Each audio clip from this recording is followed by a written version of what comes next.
Dear participants, I, Dr. Parneet Kaur, Associate Professor, welcome back you all in Day 2, Session 2 of this 5-day online FDP on Unblock Blockchain, conducted by the Department of Information Technology, Ajay Kumar Garg Engineering College, Ghaziabad. I am honored to introduce our next speaker for this session, Dr. P. Raghuvamsi. Dr. P. Raghuvamsi is currently working as an assistant professor, senior grade in the Department of CSC, JP Institute of Information Technology, Noida, from July 2016.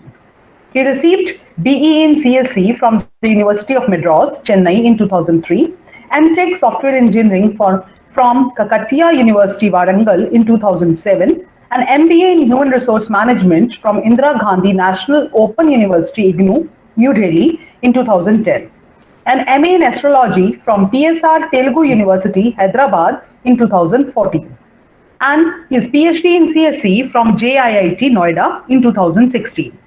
He secured Kakatiya University first rank in MTech Software Engineering. He has more than 15 years of teaching experience in various engineering institutions and 4 years of research experience. So far, he guided 30 BTech projects and 12 MTech dissertations. Currently, he is supervising 2 PhD scholars. He has actively held various administrative positions in previous workplaces. His research work have been published in various reputed index journals and peer-reviewed conferences. So far, he has more than 30 research publications.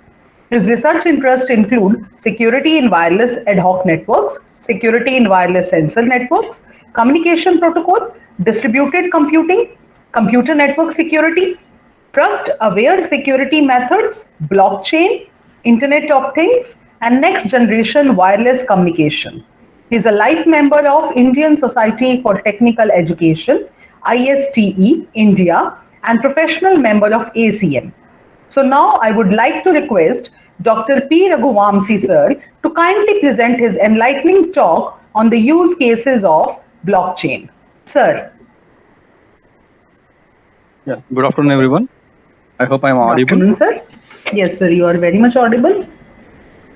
So I come to know from the FDP organizers that from past 2 days you have been listening to the basics of blockchain, consensus protocol, theory on the smart contract. So in this session and next 2 sessions, anyhow tomorrow entire day I am going to take. So in these 2 sessions, three sessions, I am going to cover briefly about the development of blockchain, in which I am going to discuss the use cases, programming, application development, deployment strategies, and also finally I will give you one environment where you can download and start working towards the application development. And this particular resource that what I am going to provide will help you in developing your own programs or applications, and also as an academician, as a faculty member, it is our duty to provide some programming stuff or programming tools to the students. Same time, we should demonstrate before the students. So the resource that I am going to provide will help you to showcase that before the student. I think this is what I would like to briefly cover. I hope the screen is visible. Yes, sir. Screen is visible. Okay. So this particular blockchain technology and application, this particular course has been introduced by many of the institutions, including the autonomous institutions. Many private universities are already started this particular subject of blockchain technology, in which the Ethereum blockchain and IBM Hyperledger blockchain are popularly studied by the academicians, and also so much research is going on in this direction. At the same time, the web applications and the total, the full stack application, we can say, are going to be developed using blockchain as the backend. So in this, first of all, I'm going to start with the blockchain development. What are the things we have to consider in developing this blockchain application? And I will discuss the constructs that are required for the blockchain application development. So when just to think of the 10 years back, uh, so whenever we go for when I did my so the application development means VB and Oracle. So if you develop a VB application as a front end and Oracle database at the back end and connectivity and just to create some forms, that is a big project. Okay.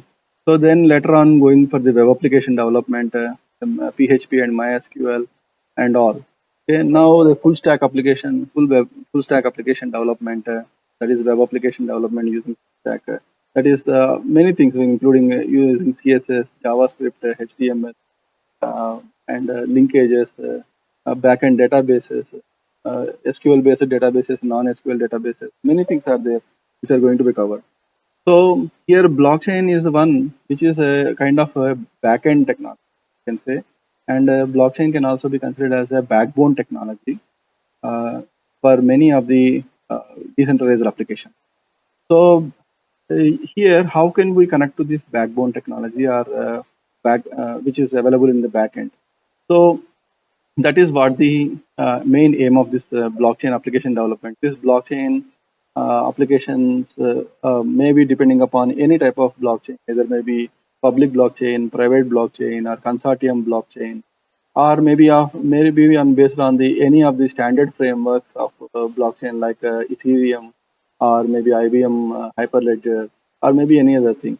So whenever we set up the already existing standard frameworks, then how can we connect this database to the front-end application or blockchain to the front-end application?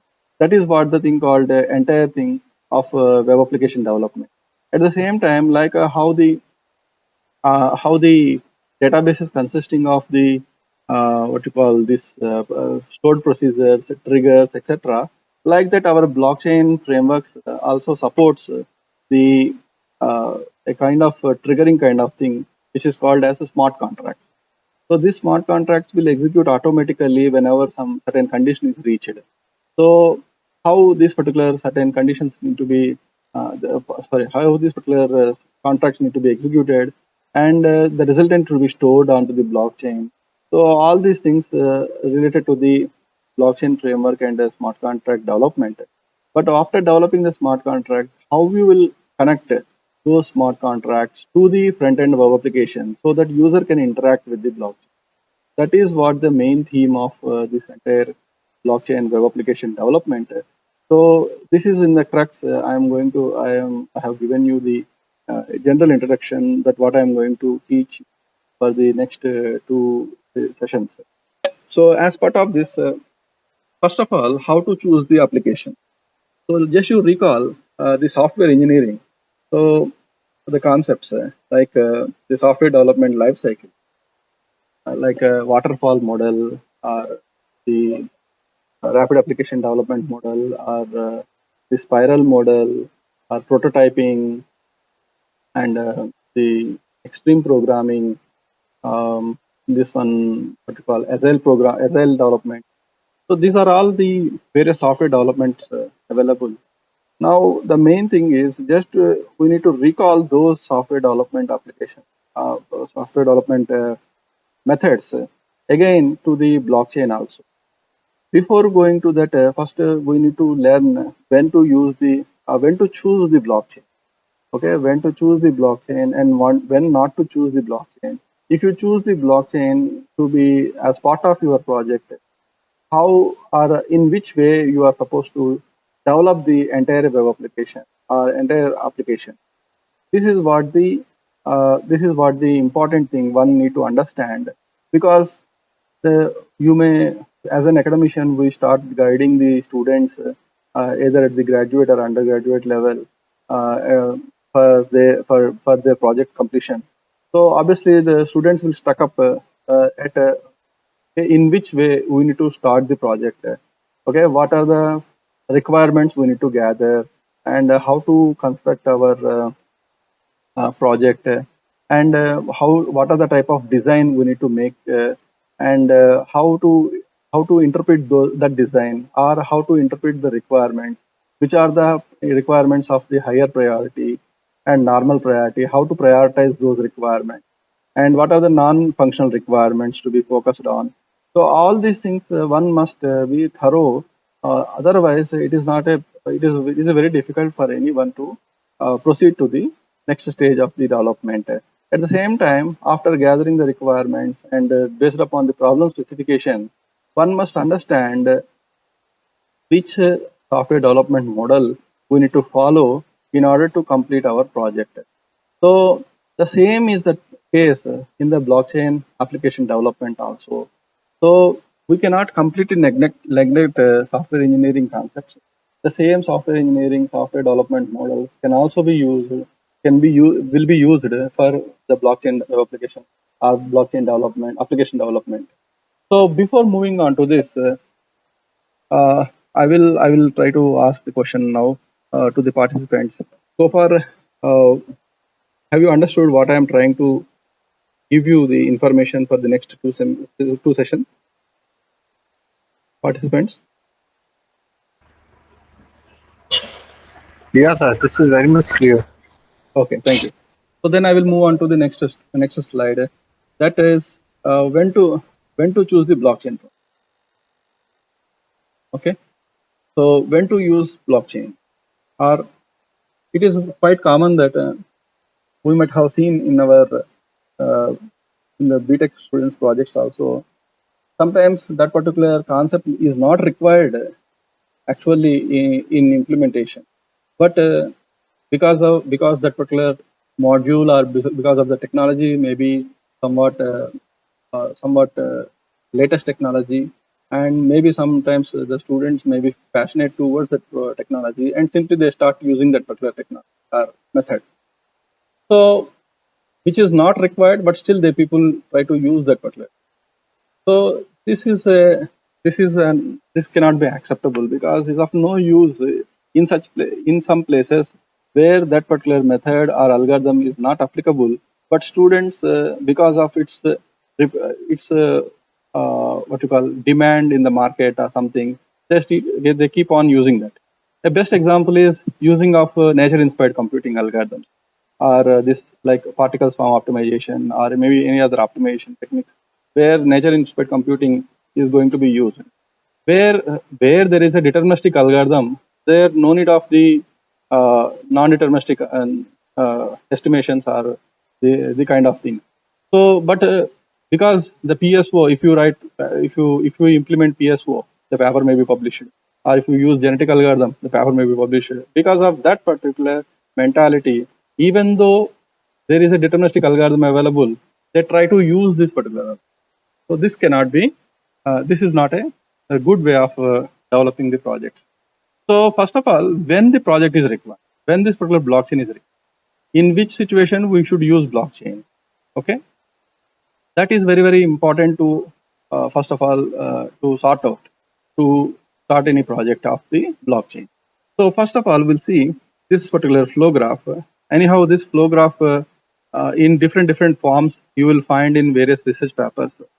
This is my way of understanding and my way of writing. So the same type of conditions, same type of things you will also find in some research papers also.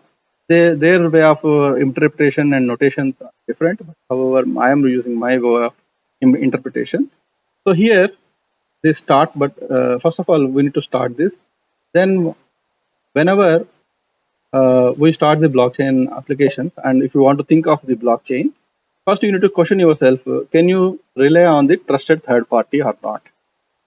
So if you can rely on the trusted third party means, for example, myself is sending money to some person X.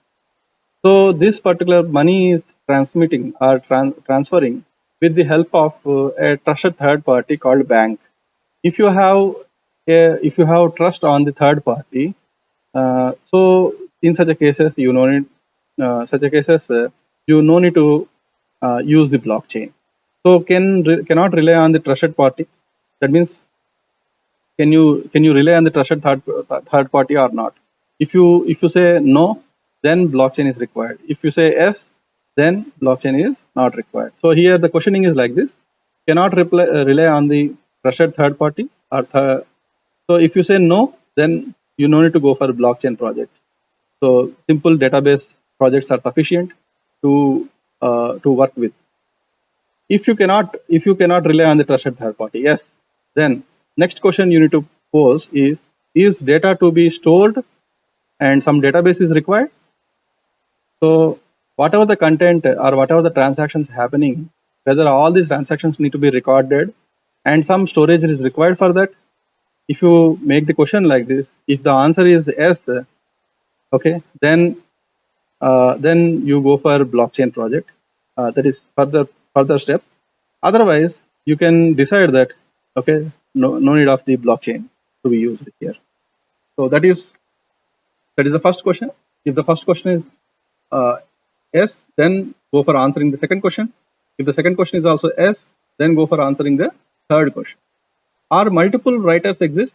So that means whether this particular database to be modified or to be edited, or we can say modified or updated by multiple people or multiple stakeholders. So then if the answer is no for this particular question, then blockchain is not required. So here you can drop. Okay. If answer is yes, then you go for answering the next question. That is, writers are unknown, untrusted, and have conflict of interest. So that means the stakeholders who are there are unknown to each other, and whether they are having some conflict of interest on the same business or maybe any other thing. Then if the answer is no, then blockchain is required. You can drop here. Otherwise, you can go for answering the next one. So the first question is relying on the trusted third party. Second question is whether the data and storage is required or not. Then next question is, are multiple writers exist? Then next question, writers are unknown, untrusted, and have conflict of interest. If all these are yes, then the most important thing is to maintain the security, that is access control required or not. Because all customers or all participants cannot access all modules of a project. So it is just like a manager can see all transactions happening in the bank, but a cashier can only see limited number of transactions. So just like that, so access control is required or not. If there is no access control required, then we'll go in other path. If the access control is required, that means then we'll go into another path. First thing is, if the access control is required, then do you want to make what are the transactions happening at the web application or application to be public? So that means anyone can access this particular transaction. Okay. If it is yes, then you need to think of the immutability versus efficiency trade-off. So here we all know that the transactions are public. So in which blockchain will find the transactions as public in the Bitcoin blockchain? So anyone can see the Bitcoin transaction, what happened in the last 10 minutes, or if you know the exact transaction number, you can see how many Bitcoins have been transferred and what is the gas fees. Okay, what is the mining fee, not gas fee here. Gas fee will be a term used in the Ethereum. Here mining fee. So what is the mining fee will be used? So these kind of things you can come to know, because irrespective of whether you may not be installed with the blockchain application, but still you can go into the blockchain website, Bitcoin website, and there you can give the transaction ID and you can get the details. So in such cases, if the transaction is public, then you need to think of the immutability versus trade-off. Just to take the Bitcoin as the blockchain, in which each block will be created for at least 10 minutes. That means if you want to get confirmation of block creation, at least you need to wait for 10 minutes. And each block consisting of at most 6 transactions. So that means 6 transactions in 10 minutes. You cannot expect 6 transactions to be recorded in 10 minutes. If you look at during the Diwali season or maybe any other festival season, just to stand nearby DMart or Big Bazaar, you can see how many transactions will happen within 10 minutes, how many billings will happen. So just like that, if that huge number of transactions are happening, so you need to think of the immutability versus efficiency trade-off. So if you don't want to go for, there is no, you are not concerned about the efficiency trade-off. Just you're focusing only on the immutability concept. Then you choose the public blockchain. So this is what the chain. You first go for the testing of these conditions. If all these are yes, then go for access control required. Yes. Then if the public transactions are public, then go to the immutability versus efficiency trade-off. And if you are focusing on the efficiency, if you are focusing on only immutability rather than efficiency, then go for public blockchain like Bitcoin. Otherwise, in the second path is like this. If the access control is required, you know, and our transaction public, if it is also no, and you require efficiency is required than the immutability. So you require more number of transactions to be included. In case of, for example, Ethereum, within 3 seconds, 4 seconds, transaction will be committed, just like that. So if you want to go for faster way of transaction commitment, then go for next alternative, next condition checking is multi-party consensus required. That means now you have chosen the transactions to be private than public, and you have chosen there's a requirement of access control and also the efficiency trade-off. In such cases, the next one is required to check is multi-party consensus required. That means do multiple parties need to focus on this. So in such a cases, if the answer is no, then it is private blockchain. You choose the private blockchain. That means there will be a higher authority who will start the blockchain, and participants will join. They don't have any control. Only the higher authority who started the blockchain will be having the full control, and he or she is responsible for committing the transactions and creating the blocks and adding to the blockchain. So no other participant in the blockchain will be having the right to go through this particular transactions or committing of the transaction. So that is what they call private blockchain. Where in case of is multi-party consensus required? If it is yes, that means multiple parties are there whose consensus is required for committing the transaction. Then you go for consortium blockchain. So here public blockchain in which all transactions are public in nature. Anyone can join the network. Anyone can check the network. Anyone can go for verification of the transaction. Anyone can see the details of the transaction. Okay. However, the immutability can be achieved, but efficiency is not there. So that is what the public blockchain. Private blockchain is owned by single entity, single authority. So he or she only the person who are authorized to do anything in that. While coming to the consortium blockchain, for example, consortium blockchain is also kind of a private blockchain only, but however here multiple parties will be involved in this of the same business type. For example, you take our university. Okay, in university I am running a blockchain. For example, you just think of I am running a blockchain in university, and this blockchain is related to the academics and many other accreditation facility options and documentation procedures. Everything I am going to record on the blockchain. Now, if, for example, faculty publications, patents, and details, this documentation and all, so whenever at the department level it was happened, then obviously the head of the department has to approve those transactions. So once the head of the department approved, then the related NBA coordinator or maybe NAC coordinator or maybe dean who are responsible for that has to again go for committing of the transaction. So here head of the department is going to commit the transaction first, then going for the dean level, and dean will also go for approval. So here multi-party is their concern. So then go for the vice chancellor. So when all these are committed, then all these particular parties are involved in this and committed. So here at this level, it will become the private blockchain. But there is a chain from the government that MHRD or AICTE or many other accrediting bodies want to join our network and want to verify our transaction. In such a cases, it will not become private. Now, our university, what it will do is, it will generate some user details, maybe public-private keys, and will give to the AICTE or MHRD, any other thing. Now, they can join our network and can verify the transactions instead of going for the physical route. So this is, this is a kind of consortium block. Here it is looking like a private blockchain, but multiple related entities may also join the private blockchain and can place their consensus on particular transaction. I hope by this time you come to know what is meant by public blockchain, what is private blockchain, and what is consortium. On what basis you need to choose these blocks. Any doubts so far, participants?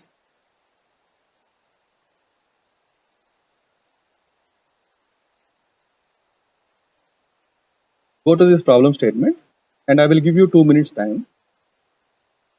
Now, based upon the flow graph that I have shown just now,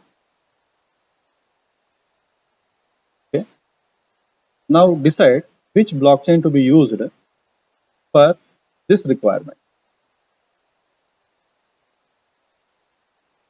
The first thing is the one who have joined recently, or just to make note of this, whether the trusted third party, can you rely on the trusted third party or not? Is database to be data to be stored or database needed? Or multiple writers exist? Writers are unknown, untrusted, and have conflict of interest. You answer these questions, then go for answering the question of access control required, are public transactions to be public, then go for immutability or efficiency trade-off, multi-party consensus is required or not. So by answering these questions, just go through this requirement specification, or you can say problem specification, and decide which particular blockchain has to be used in. That I will give you 2 minutes time. You can go through that and can decide, because these are very, very important. You please focus and complete it so that next steps will be easy for you.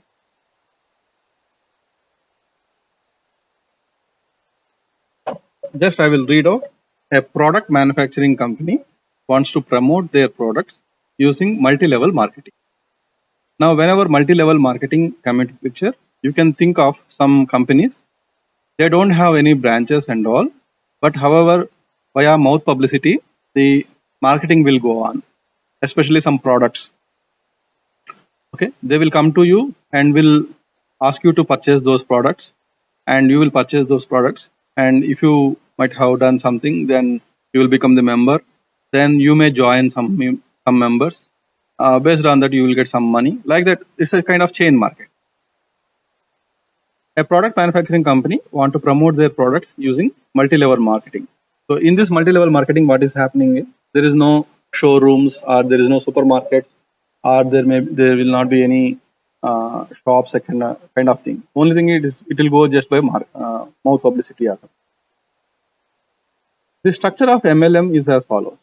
Anyone who interested in multi-level marketing should first get approval from company's marketing manager and can start the marketing office.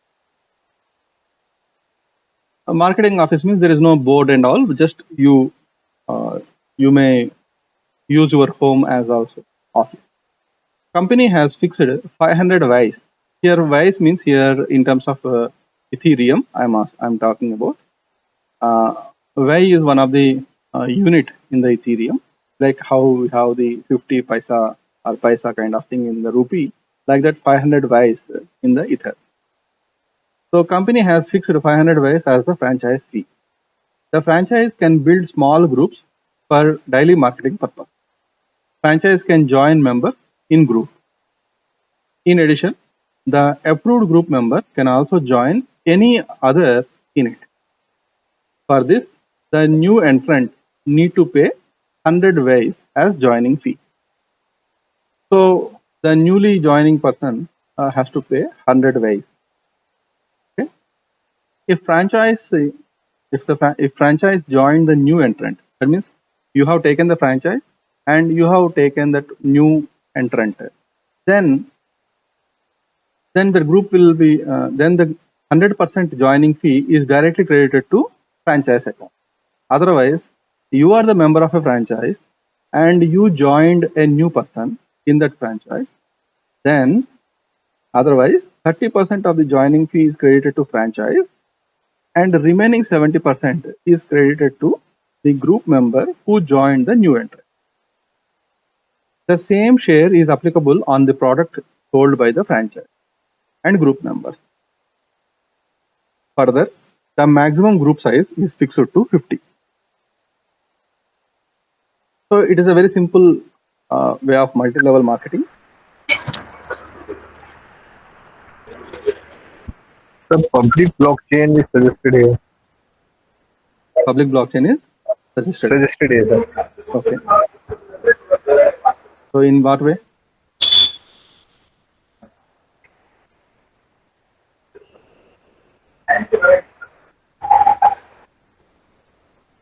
So can you rely on the trusted third party?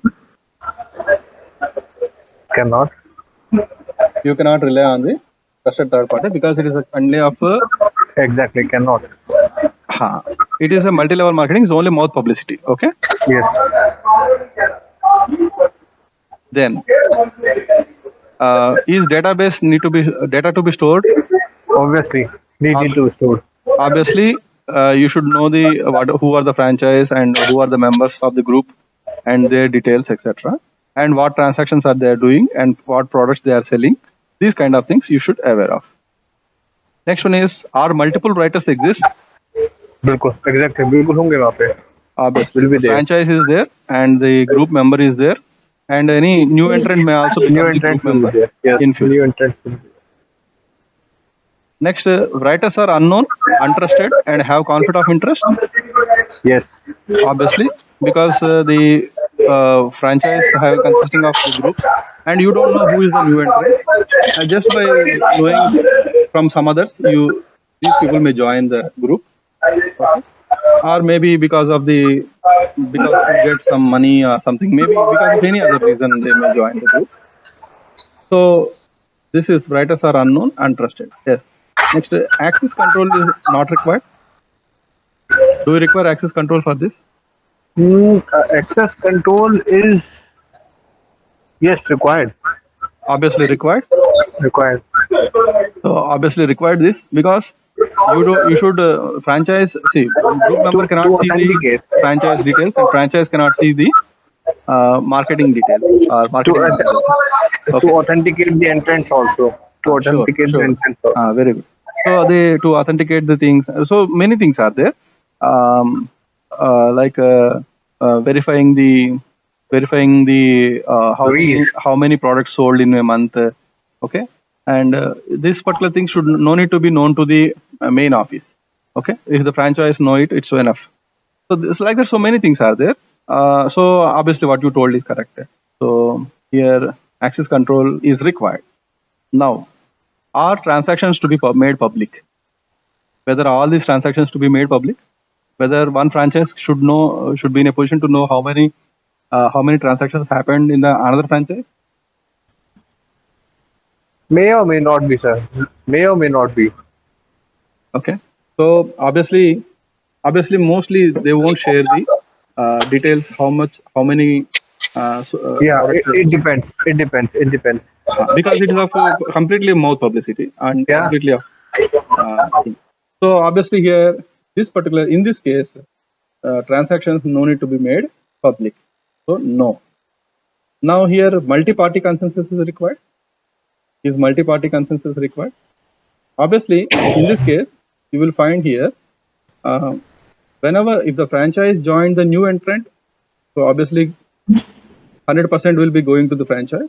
Otherwise, 30% will go to the franchise and 70% go to the group member who joined the new entrant.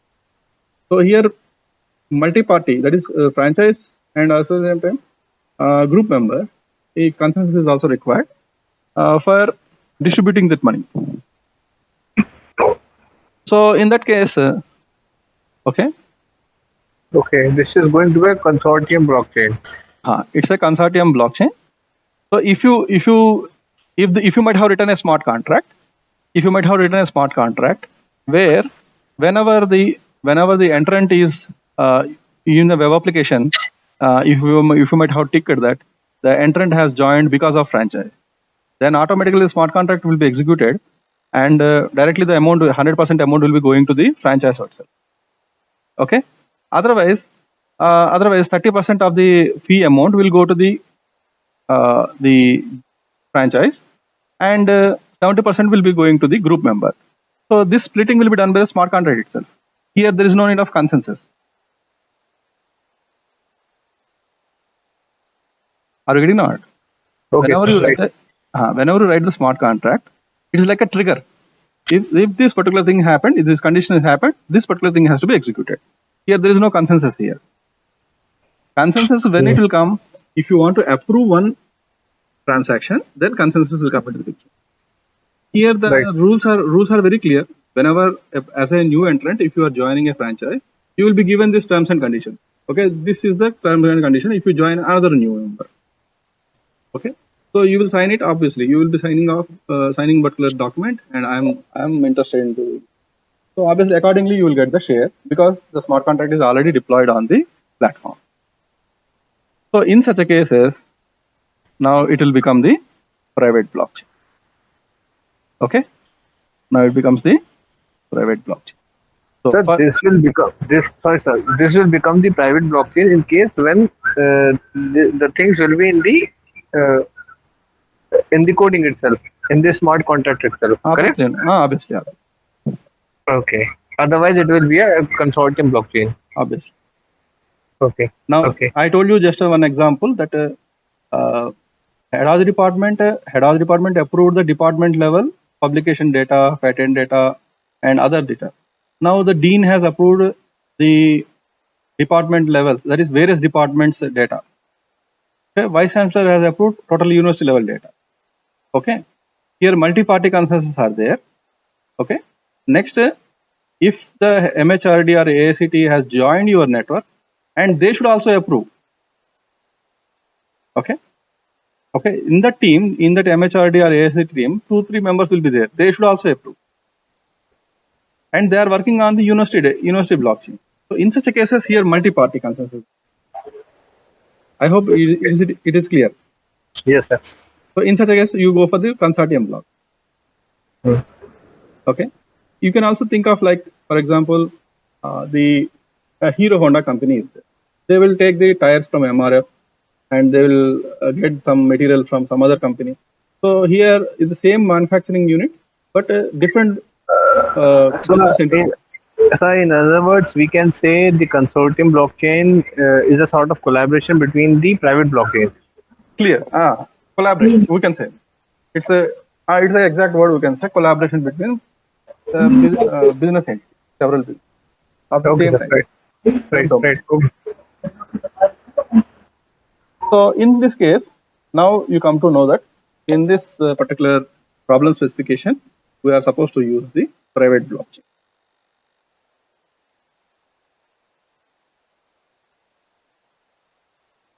Is it clear?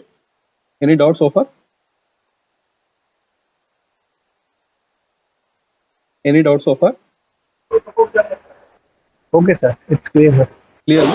Now we'll go for another case. Just we'll solve this one. Go through the problem statement.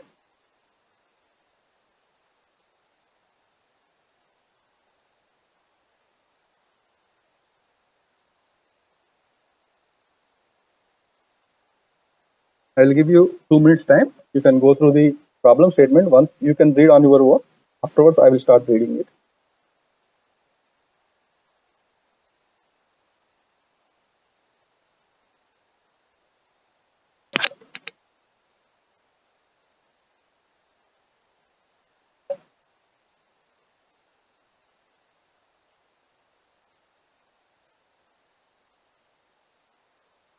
I hope you might have read the problem statement.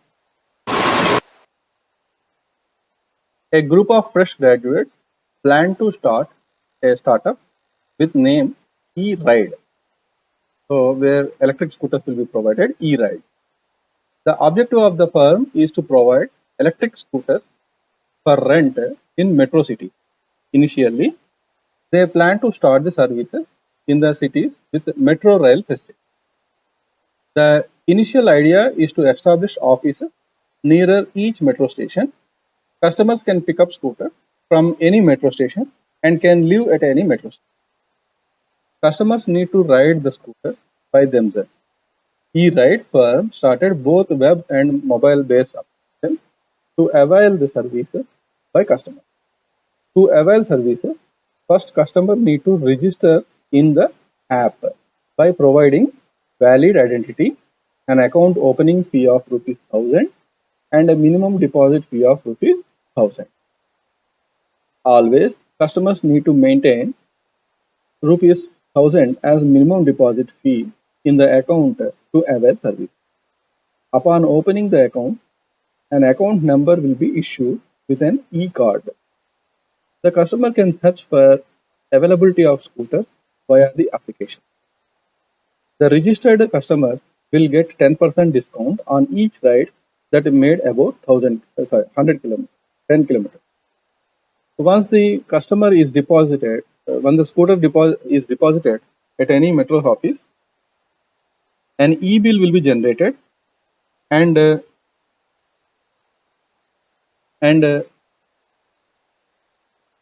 related amount will be deducted from the minimum deposit fee. And GST of each bill is automatically credited to the government account. So it is just like your metro card in which some minimum amount has to be placed. And if you go for journey in the metro, for every journey you will get some discount on the fare. So like that, the same concept here.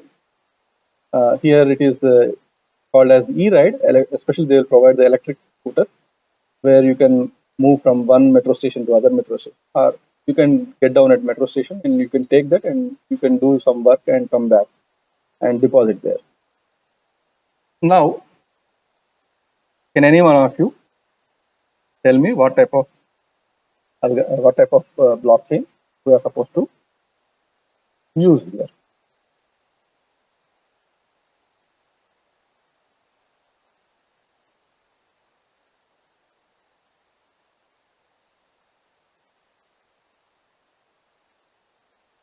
Yes, participants, please answer.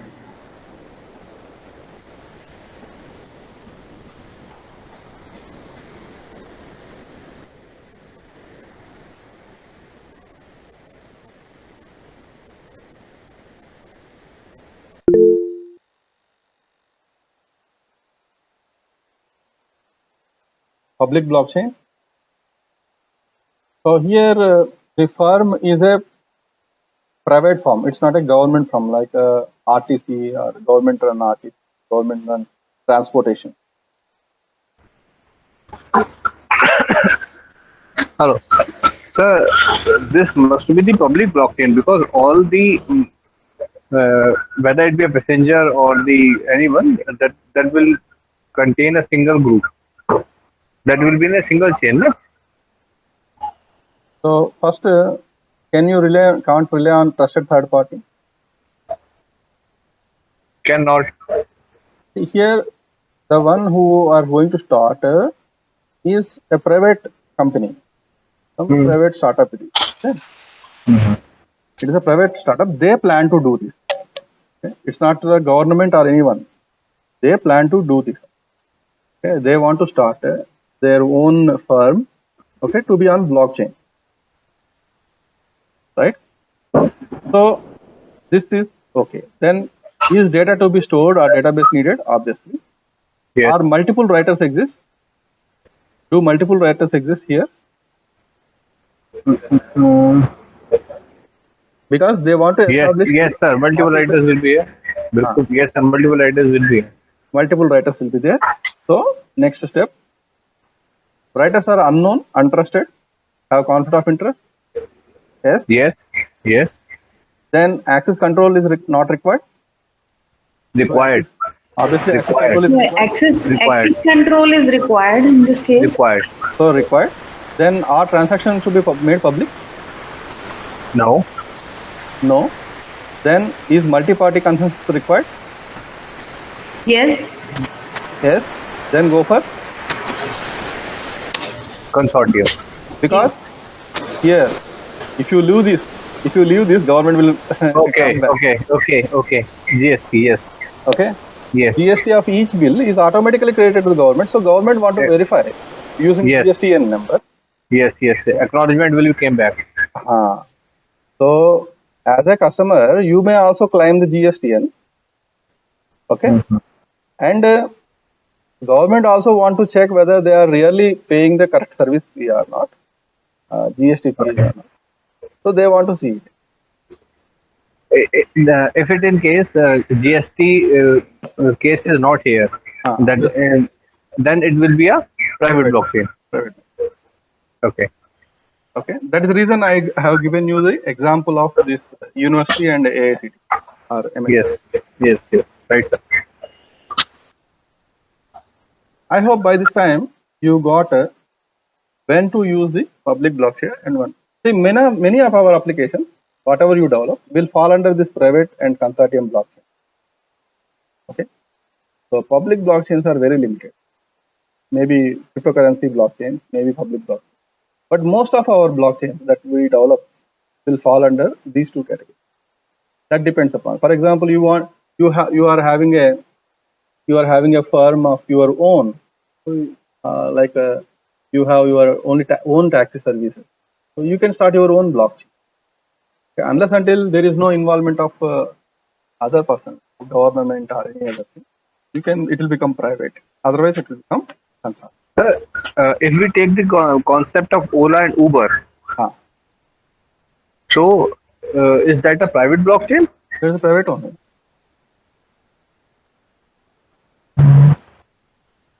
There is a kind of private one. Okay. Because you cannot see others ride.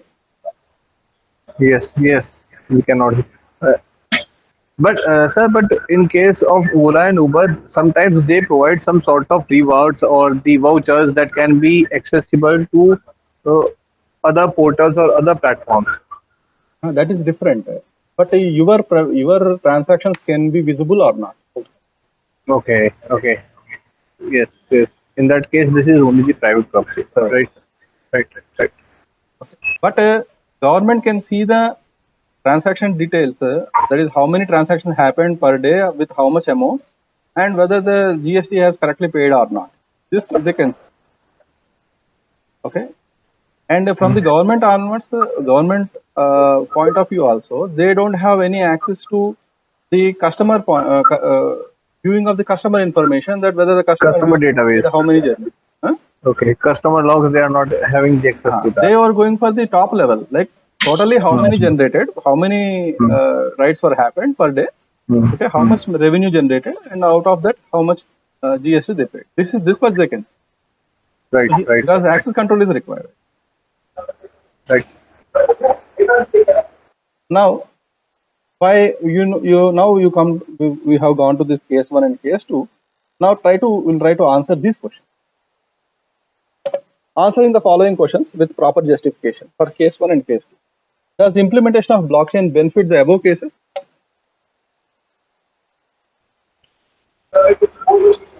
Yes, we can say yes. So this is what is called feasibility study, step 0 in software engineering. Okay. So before analysis, we will be having a previous step called feasibility study. Is it worth doing? Does implementation of blockchain benefit the above cases? Obviously. What type of blockchain suggested? Just now we discussed it. Case 1, consortium. Case 2, private blockchain. Identify roles, stakeholders in these cases. This is what is called before requirement elicitation or requirement analysis. You have to identify what are the roles, stakeholders in this case. Define the responsibilities of roles and stakeholders.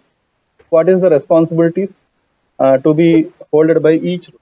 For example, here in case of case 2, here the marketing company, marketing manager, franchise, member, okay, these are the roles. What are their responsibilities? What they can do in the system, what they cannot do in the system. Whenever you clearly define the roles of the user, then this particular thing can be achieved. What is that? Access control mechanism. So who can access which resource in the system? This can be clearly mentioned in the application. So this particular correct identification of the stakeholders, roles, and properly defining their responsibilities will solve the problem of access control. Next is there any possibility of using smart contracts in these cases? Can you tell me? Smart contract is the automatic logic, or we can say it's a kind of business logic that will be executed upon certain condition is certain condition occurs. It's like a trigger in the blockchain. Trigger in the database. If something, for example, you may write a trigger like accountant salary should not exceed the manager salary. So this is where you will. This is the textbook example that we always used to do for the trigger. So if from the front end application, if you might have entered the accountant salary more than the manager salary, automatically it has to give the error. Just like that. So like that, here upon some conditions, this trigger will be executed, like smart contract will be executed, and the transaction will be taken place. A simple example is like this. There is a minor kid. That kid is having some property, and that property is guarded by some guardian or caretaker. So under the guardianship, that the property whatever that kid is having, that particular will be there. But actually, according to the government rule, whenever that kid attains 18 years of age, then he will become minor. Then the property can be kept on the name of the major. So now the registration department can write a blockchain, can write a smart contract where the database of the kid can be stored, the property details and its hashes can be stored, and the the caretaker or the guardian's details can be stored, address, everything can be. So they can write a smart contract on the so and so day. For example, for every day, the smart contract may be executed or may be checked. So if the data is date of birth of the kid, okay, and today's date, to go for subtraction, then if it is greater than 18, then automatically the contract will be executed. The registration fee, whatever the required for transferring the property from the name of the guardian to the kid, okay, that transaction fee can be deducted from the account, and the property may be shifted from the minor, that is the children name to the guardian name to the children name. So this is the automatic way of doing. So for this, you no need to go to the bank, go to the registry office and stand in queue, or take the help of some mediator. Okay? This and all are not required. So automatically, because of this, the contract will be executed, and related amount will also be deducted from your account. The fee also be directly credited to the government's account, and your properties is also safe. So this is the way. This is one example where smart contract. Like there's so many examples are there. Wherever the condition to be upon condition something to be happened, there you are supposed to use the smart contracts.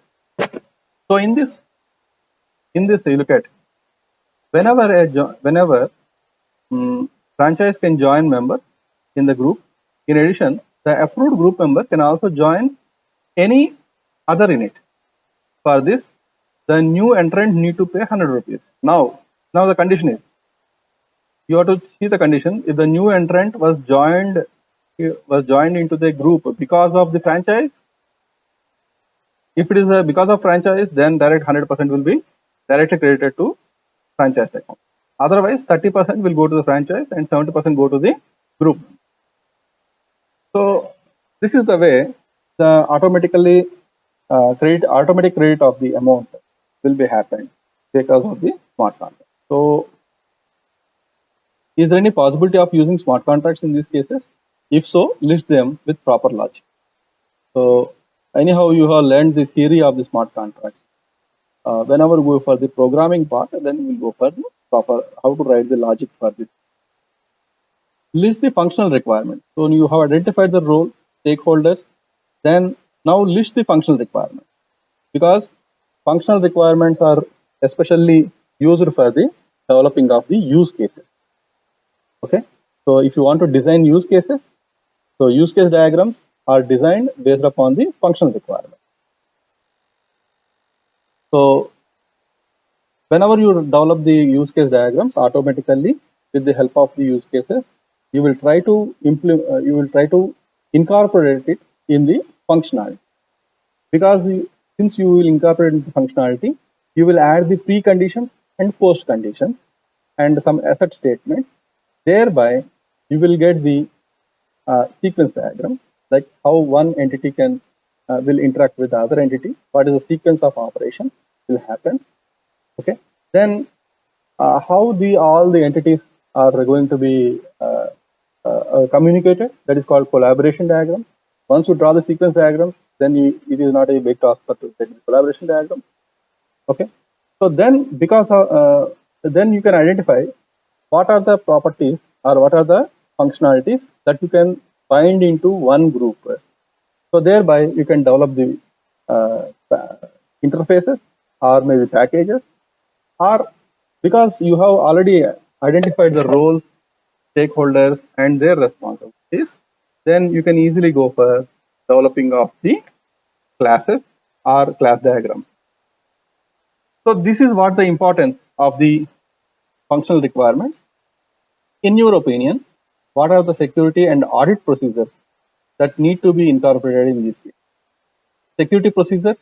So when you go for identifying of the roles, stakeholders, and responsibility of the stakeholders correctly, then you can easily identify the access matrix and what security procedures you need to follow, especially in case of here to avail services.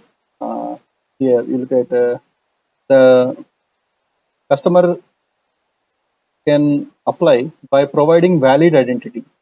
So this identity must be verified, and this identity should not be revealed out, and the privacy of the person should not be revealed out.